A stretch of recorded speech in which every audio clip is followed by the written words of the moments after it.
Un cordial saludo, soy Ricardo León Soriano de la asignatura de Semiología y en este video vamos a realizar la evaluación del examen físico neurológico. Para ello es que consideramos los siguientes parámetros, iniciando con la evaluación del estado de conciencia, en la cual consiste tanto en la evaluación del nivel de conciencia como en el contenido de conciencia.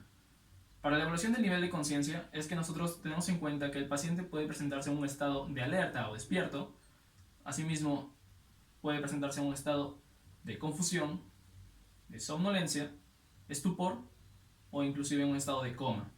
Para la evaluación de ello es que nosotros utilizamos lo que se conoce como escala de Glasgow, en la cual se realiza mediante la utilización de parámetros la determinación de ese nivel de conciencia, considerando tanto respuestas ocular, respuesta motora y respuesta verbal. Continuando con la evaluación del contenido de conciencia, es que nosotros consideramos principalmente al realizar preguntas al paciente, que ese puede ser un paciente LOTEP, en la cual se considera en todo caso que LOTEP significa lúcido, orientado en tiempo, espacio y persona. Asimismo, la evaluación de las funciones cerebrales superiores también consiste en la evaluación del lenguaje, en la cual principalmente al paciente se le indica la realización de palabras con determinado nivel de complejidad, así como también que realice cierta cantidad de palabras con la finalidad de poder determinar si existe alguna alteración del lenguaje. En todo caso, se podría hablar de una disartria, la cual consiste en la complejidad del paciente para realizar una articulación de las palabras, o puede hablarse de una afasia, en la cual se indica en todo caso que el paciente presenta alguna complejidad en la comprensión y emisión de palabras. También se realiza la evaluación de la memoria. En todo caso, nosotros buscamos evaluar, si se busca evaluar una alteración con respecto a la memoria a corto plazo, se realizaría en todo caso lo que se conoce como el listado de 3 palabras, en la cual se le indica al paciente 3 palabras. Posteriormente a 10 minutos es que nosotros vamos a volver a preguntarle al paciente cuáles fueron las 3 palabras mencionadas anteriormente. Dependiendo de ello, si existe alguna alteración del estado de memoria a corto plazo. Con respecto a la memoria a largo plazo, es que se evalúa principalmente mediante preguntas con respecto a fechas de importancia, en la cual si existe alguna alteración se identificaría mediante esto. Ahora, con respecto a la evaluación del cálculo, es que nosotros procedemos a indicarle al paciente que realice una resta consecutiva de 7 en 7, o inclusive podemos llegar a pedirle al paciente que realice una resta de 5 en 5. Proseguimos con lo que es la evaluación de la praxia. En este caso, para evaluar la praxia, tenemos en cuenta que praxia significa que en este caso el paciente realiza movimientos los cuales ya fueron aprendidos anteriormente. En todo caso, si existe alguna apraxia, eso querría decir que el paciente tiene complejidad con respecto a la realización de estos movimientos los cuales ya aprendió anteriormente. Y por último, la agnosia, en la cual consiste en la capacidad del paciente para poder identificar las características o percibir características de objetos, así como también la evaluación de los pares craneales. Iniciando con la evaluación de los pares craneales, es que tenemos en cuenta el primer par craneal, que es el olfatorio, un par craneal de características sensitivas, por lo cual se procede a evaluar al paciente mediante sus características, en este caso la olfacción. Para la evaluación semiológica del primer par craneal es que se le pide al paciente que cierre los ojos y procedemos a ocluir una narina mientras se le acerca a la narina una sustancia la cual sea en este caso fácilmente percibida por el paciente y de esta manera pueda identificarla. Esta evaluación semiológica se realiza con cada narina respectivamente. Ante lo obtenido durante la evaluación semiológica del primer par craneal es que si en todo caso la capacidad de olfacción del paciente se encuentra parcialmente reducida, se le atribuye el término de hiposmia. Si en todo caso el paciente se encontraría en un estado de incapacidad de percibir olores, en todo caso se le atribuiría el término de anosmia. En la evaluación semiológica del segundo par craneal, siendo el par craneal óptico, tenemos en cuenta que también presenta características sensitivas. En todo caso es que se utiliza la evaluación de 4 parámetros, iniciando con la evaluación de la agudeza visual, con la visibilidad de colores, con la capacidad del campo visual y por último el fondo de ojo. Ahora, con respecto a la evaluación de la agudeza visual, es que se hace utilidad de lo que son ototipos. En este caso son tablas, los cuales puede ser tanto para la evaluación de la agudeza visual de lejos o de cerca, siendo estas de tabla de Snell y la tabla de Jagger, respectivamente. Durante la determinación de la agudeza visual, al realizar la determinación de esta mediante la utilización de ototipos, es que podemos llegar a identificar la presencia de alguna alteración con respecto a la refracción, en la cual puede identificarse tanto una hipermetropía o una miopía. Continuando con el segundo parámetro, es que se realiza la determinación de la visibilidad de colores. En este caso es que se le indica al paciente o se le muestra unas cartillas que representan mediante la utilización de colores ciertos números. En este caso, si es que se presenta alguna alteración con la identificación de estos colores, el paciente verá un número distinto al que se le está mostrando. Para la determinación del campo visual es que el examinador debe ubicarse frente al paciente y se le indica que ocluya su ojo derecho. Mientras que en el caso del examinador es que procede a ocluir el ojo opuesto, en este caso mi ojo izquierdo.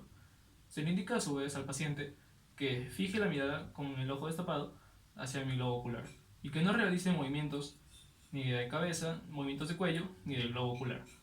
Para proceder a identificar o a determinar el campo visual es que se realizan movimientos y se busca en este caso que el paciente llegue a divisar la punta de mi dedo al mismo tiempo que el examinador, tanto en los 4 cuadrantes.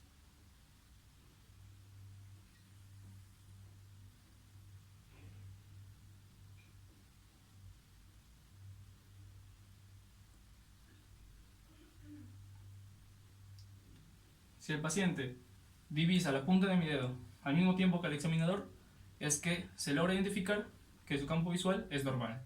Continuando con la evaluación de los pares craneales, tenemos en cuenta que tanto el tercer, cuarto y sexto par se realizan en conjunto, siendo estos el oculomotor, troclear y abducens respectivamente. Tenemos en cuenta que en la examinación semiológica vamos a identificar tanto la motilidad ocular extrínseca como intrínseca. Iniciando con la evaluación de la motilidad ocular extrínseca, es que se le indica al paciente que no realice movimiento, mientras que en este caso únicamente va a realizar un movimiento de seguimiento hacia el dedo del examinador mediante el globo ocular. La importancia de este método radica principalmente en lograr identificar si el paciente indica algún tipo de anomalía con respecto a la visión, como una visión doble, lo cual se denomina diplopía. Para la determinación de la motilidad intrínseca es que se realiza identificando reflejos, tanto el reflejo fotomotor como el reflejo consensual. Asimismo, también se busca identificar la examinación de la pupila. Tenemos en cuenta que durante la examinación de la pupila, al observar y comparar tanto ambas pupilas, tenemos que identificar tanto su tamaño como forma. Si es que existe una diferencia con respecto a las pupilas en relación al tamaño, se denomina anisocoria. Si la diferencia existe con respecto a la forma, es que se denomina discoria. Ahora, para la realización de la determinación de los reflejos tanto fotomotor como consensual, es que se realiza con el paciente mediante la utilización de una linterna, la cual se proyecta desde atrás del paciente y se ocluye el ojo contralateral. Procedemos a realizar la iluminación del ojo al cual estamos examinando y si identificamos en este caso el reflejo fotomotor, es mediante el observar lo que es el reflejo de miosis. Al observar el ojo contralateral, si observamos también miosis, esto nos indicaría el reflejo consensual. Por último es que se realiza la identificación del reflejo de acomodación, en el cual se le indica al paciente que observe a una distancia de 3 a 4 metros a lo lejos y que en el momento de que se proyecte un objeto a 30 centímetros de distancia de él, tiene que observarlo directamente. En este caso, utilizando el martillo de reflejos, es que observamos lo que es una triple respuesta, teniendo en cuenta la identificación del cierre de la hendidura palpebral, una convergencia de la mirada y la miosis. Para la evaluación del quinto par craneal, el cual es el trigémino, tenemos en cuenta que este otorga tanto una función sensitiva como motora. Dentro de lo que es la examinación semiológica de las características sensitivas, tenemos en cuenta de que se le pide al paciente, en todo caso, que cierre los ojos mientras que procedemos a realizar estímulos, tanto como un estímulo de tocar o de pinchar a las ramas periféricas del trigémino, tanto oftálmica como maxilar superior, mandibular o maxilar inferior. Se realizan estímulos 1, 2 o 3 veces, tanto de tocar o de pinchar, y posterior a ello se le pide al paciente que indique si es que percibió tal estímulo, así como también la característica de dicho estímulo. Tenemos en cuenta de que esto se realiza de manera simétrica. La rama oftálmica, la rama maxilar superior y la rama mandibular o maxilar inferior. Continuando con la evaluación del quinto paracraneal, tenemos en cuenta que este también otorga una característica motora al encargarse de inervar los músculos encargados de la masticación. Para poder determinar semiológicamente esta función es que nosotros lo hacemos mediante la identificación de la función motora voluntaria y de la función motora involuntaria. En relación a la función motora voluntaria, esto se basa principalmente en determinar la fuerza de los músculos masticatorios. Se realiza pidiéndole al paciente que realice movimientos de apertura de la boca mientras nos oponemos a este movimiento, o que la cierre mientras también realizamos movimientos de posición. También que realice movimientos laterales con respecto a la mandíbula mientras que buscamos oponernos a ese movimiento. Esto con la finalidad de determinar la fuerza de los músculos encargados de la masticación. Con respecto a la motilidad indirecta, es que este se va a evaluar mediante la presencia o identificación de reflejos, los cuales pueden ser tanto superficial como profundo. Al evaluar el reflejo superficial, tenemos en cuenta, en este caso, es el reflejo corneal. Se le pide al paciente que abra el ojo lo más que pueda y se procede a estimular la córnea o conjuntiva mediante la dirección de una ronda de algodón. Lo que se observa en este reflejo es, en todo caso, el cierre del globo ocular. La importancia del reflejo corneal radica en el hecho de que su indemnidad indicaría, en todo caso, en pacientes en coma, una ausencia de una afectación en relación al tronco encefálico.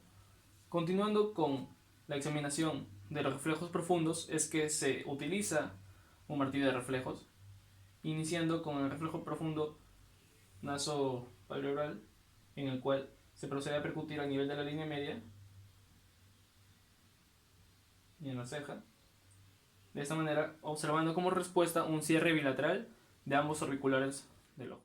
También se realiza el reflejo superciliar, en el cual se estimula o se percute en ambas zonas bilateralmente y se observa el mismo resultado, teniendo como reflejo el cierre de ambos auriculares.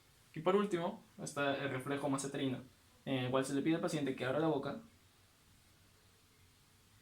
y se percute en el dedo del examinador,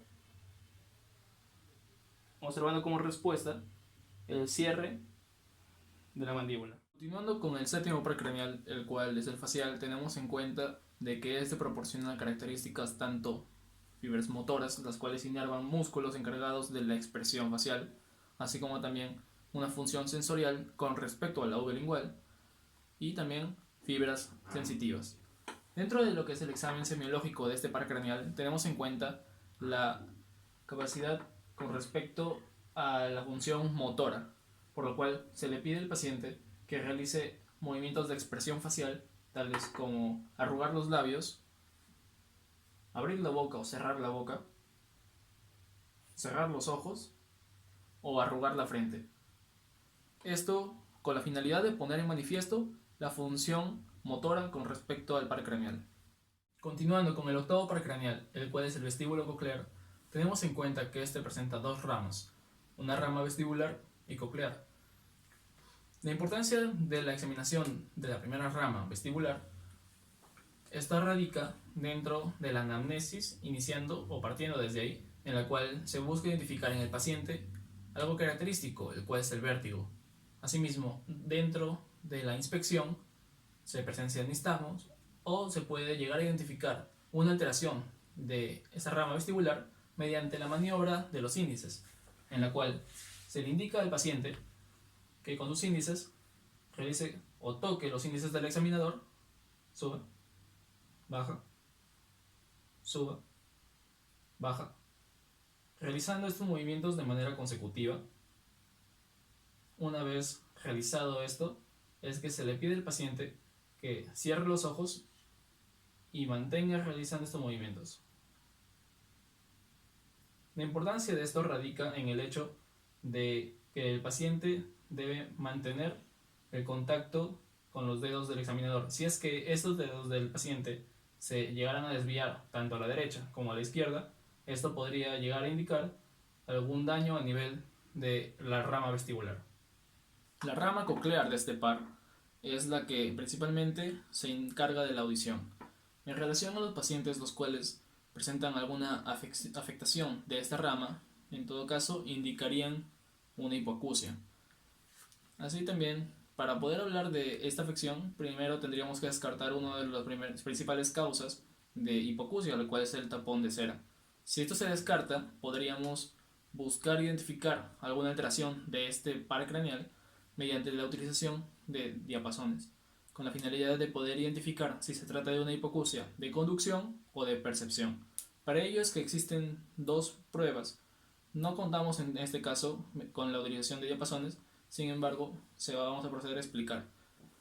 Tenemos la prueba de Weber y la prueba de Ring. La prueba de Weber consiste en la utilización del diapasón, la cual una vez vibrado se coloca a nivel de la línea media en el cráneo. Esto con la finalidad de que el paciente posteriormente nos indique hacia qué zona se lateraliza, en todo caso, el sonido que el cual el paciente percibe. La prueba de Ring consiste en colocar el diapasón a nivel de la apófisis mastoides, una vía ósea en la cual, vibrado, se espera que el paciente indique en qué momento deja de percibir el sonido. Una vez que deja de percibir el sonido, se ubica el diapasón a nivel del conducto auditivo externo, aún vibrando el diapasón, hasta que el paciente nos indique en qué momento esto detiene. Continuando con la examinación del noveno y décimo par, tenemos en cuenta que tanto el glosofaringeo como el neumogástrico se examinan en conjunto. Algo importante que recalcar es con respecto a su inervación, siendo en conjunto en relación al istmo de las fauces y por parte del neumogástrico una inervación hacia las cuerdas vocales mediante su rama recurrente. Para poder identificar una alteración o poder examinarlos de manera semiológica es que se le indica al paciente, primero iniciando con las cuerdas vocales, indicándole al paciente que abra la boca y diga A, con la finalidad de poder identificar, en este caso, si existe alguna alteración de la voz. Ahora, procediendo, vamos a identificar con respecto a los músculos del istmo de las fauces, mediante una motilidad voluntaria, en la cual se le pide al paciente que abra la boca y diga A, con la finalidad de poder identificar de esta manera que exista una elevación del velo del paladar. Asimismo, también esto se puede complementar mediante la utilización o la presencia de reflejos tanto faringio como palatino. En el caso del reflejo faringio, mediante la utilización de un bajalengua, es que se procede a estimular la parte posterior de la faringe, obteniendo de esta manera lo observado que es un reflejo nauseoso. Y con respecto al reflejo palatino, se estimula el velo del paladar, observando de esta manera la elevación de este. En la examinación del onceavo par craneal accesorio espinal es que tenemos en cuenta que este presenta una capacidad netamente motora al inervar músculos como el esternocleidomastoideo o músculos como el trapecio. Para esto es que se realiza una examinación tanto de la motilidad voluntaria como estática, mejor dicho, estática y dinámica. En relación a la motilidad estática, es que nosotros observamos el trofismo o el tono de estos músculos, teniendo en cuenta el músculo esternocleidomastoideo o el músculo trapecio, y con respecto a la movilidad dinámica, es que se realiza mediante movimientos, como en este caso del músculo esternocleidomastoideo, se le indica al paciente que realice flexión, mientras que el examinador realiza movimientos opuestos de oposición ante el movimiento del paciente o de lateralización. Asimismo, también esto también se realiza a nivel del músculo trapecio, indicándole al paciente que eleve los hombros, mientras que el examinador realiza movimientos de opuestos. Por último, la examinación del loseo paracraneal, el cual es el hipogloso, tenemos en cuenta principalmente que este otorga características motoras al inervar la lengua, por lo cual durante su examinación semiológica es que en el caso de la inspección se le pide al paciente que saque la lengua con la finalidad de poder identificar en todo caso si es que puede haber una lesión tanto o de la primera neurona o segunda neurona motora. De haber una lesión de la segunda neurona motora se observaría una hemiatrofia lingual. Con respecto a la palpación del tono y trofismo de la lengua, esta se realiza mediante la utilización de guantes. Y por último, para observar mediante la motilidad dinámica, es que se le pide al paciente que realice fuerza de oposición con la lengua hacia los dedos del examinador, en ambos lados. Asimismo, también se le indica que saque la lengua, la cual normalmente se encontraría a nivel de la línea media. Si se encontrara desviada tanto para la derecha como para la izquierda, esto podría indicar en todo caso una lesión con respecto a la primera o segunda neurona motora. Continuando con la evaluación de la función motora, tenemos en cuenta que esta puede ser tanto mediante una evaluación estática como dinámica. En relación a la evaluación estática, esta va a comprender tanto la examinación del trofismo como del tono muscular. Iniciando con la evaluación del trofismo muscular, tenemos en cuenta durante la inspección la observación de simetría con respecto a ello. Asimismo, realizar una palpación tanto bilateral con la finalidad de identificar que el trofismo muscular sea simétrico. Continuando con el tono muscular, es que para esto se realizan movimientos de pasividad, en el cual se realiza la maniobra muñeca-hombro, en el cual vamos a evidenciar que la muñeca no toca el hombro debido a la acción de los músculos antagonistas, los cuales evitan esto. De la misma manera se evalúa el tono muscular con respecto a los miembros inferiores, en la cual se indica al paciente que flexione el miembro inferior, en la cual evidenciamos que el talón no toca el isquion, no toca el glúteo, siendo esta la maniobra talón-isquion. En el caso de la evaluación de la función muscular dinámica, es que se tiene en cuenta que con respecto a los miembros superiores se aplica la maniobra de Mingazzini, en la cual se le indica al paciente que cierre los ojos y eleve los miembros superiores en un tiempo aproximado de 60 segundos. Esto con la finalidad principalmente de identificar la presencia de lesión en el caso de que se observe la caída de uno de los miembros. De la misma manera es que esto aplica con respecto a los miembros inferiores, en el cual se le indica al paciente la elevación y flexión de estos y que los mantenga elevados durante aproximadamente 60 segundos. Esto con la finalidad de poder identificar en todo caso de la existencia de una lesión la caída precoz de cualquiera de estos dos miembros. Con respecto a la motilidad refleja, es que nosotros tenemos en cuenta que esta es de carácter superficial, en la cual se busca estimular, en todo caso, observamos un reflejo a nivel abdominal denominado cutáneo abdominal, en el cual se procede a estimular mediante la utilización de un objeto semipunzante o de forma romboidal a nivel de ambos semiabdómenes, observando de esta manera una respuesta de contracción. A su vez también es que se realiza lo que es la determinación del reflejo plantar, en la cual se estimula mediante el mismo objeto, también semipunzante, desde el dorso externo del pie hasta la raíz del dedo gordo, observando de esta manera lo que es el reflejo característico, lo que sería en este caso la flexión del dedo gordo. En casos en los cuales se manifiesta una lesión de la primera neurona motora, es que esto se vendría a manifestar de una manera contraria, observándose una extensión del dedo gordo. A su vez también los demás dedos se encontrarían en una posición de abanico. Esto se denominaría en todo caso signo de Babinski. Existen casos en los cuales la comprobación de este signo resulta algo complicado, por lo cual se busca la utilización de sucedáneos, o también denominados sucedáneos de Babinski, con la finalidad de poder manifestarlo. Entre estos se utiliza lo que es la maniobra de Oppenheim, la cual consiste en frotar la cara anterior de la tibia. También lo que es la maniobra de Chaddock, en la cual se frota con fuerza lo que es el maniobro externo, de arriba hacia abajo. La maniobra de Schaffert, en la cual se pellizca el tendón de Aquiles con fuerza. Y la maniobra de Gordon, en la cual se procede a comprimir los gastrocnemios. Todo ello denominados sucedáneos de signo de Babinski, y se realizan con la finalidad de poder obtenerlo. Asimismo, los reflejos también pueden clasificarse como reflejos profundos, o también denominados reflejos osteotendinosos, en el cual se aplica el reflejo bicipital, reflejo tricipital,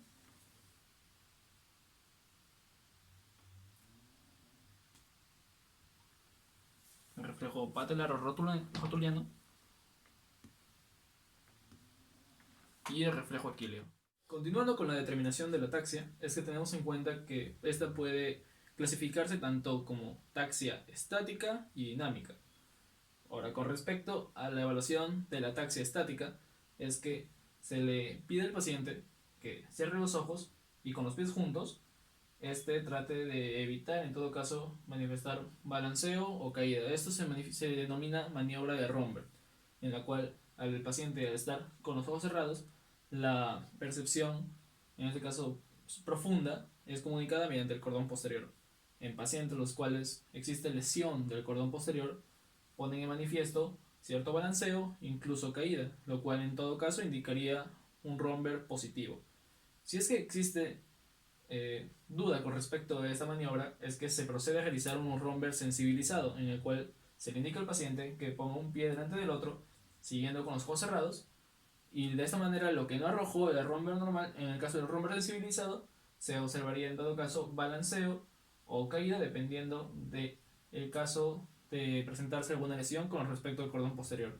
Por ello es importante que el médico deba encontrarse al lado del paciente durante la realización de esta maniobra, para de esta manera evitar que el paciente sufra alguna caída. Continuando con la taxia dinámica, tenemos en cuenta que esta se aplica tanto en miembros superiores como inferiores. En el caso de miembros superiores es que se le indica al paciente que estire los brazos y va a realizar lo que es la prueba índice-nariz, en la cual de manera consecutiva va a tocar mediante un índice y el otro la nariz, aumentando progresivamente la velocidad de esto, hasta que llegue un punto en el cual se le indica al paciente que realice la misma prueba, sin embargo, con los ojos cerrados. De esta manera puede identificar, como se puede observar, que se está realizando la prueba de manera normal. Asimismo, con respecto a los miembros inferiores, es que se realiza la prueba talón-rodilla, en la cual al paciente, mediante su talón, debe tocar la rodilla contralateral, descender por la pierna y regresar a su posición original.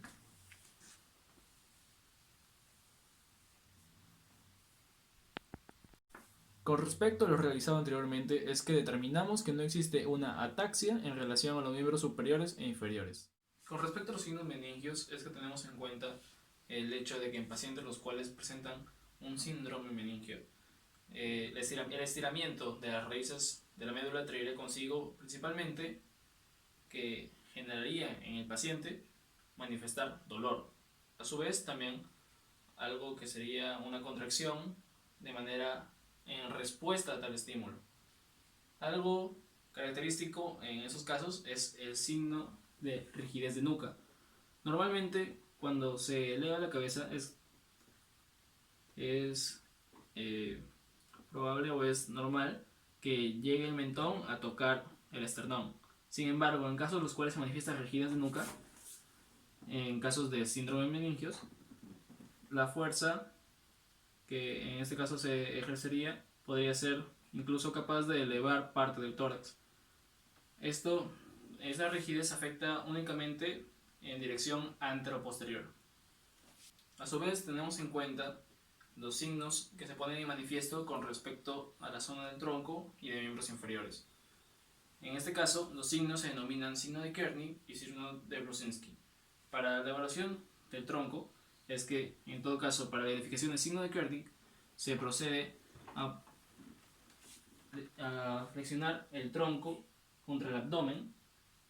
En todo caso, al ser un signo de Kearney positivo, se observaría una flexión con respecto a los miembros inferiores.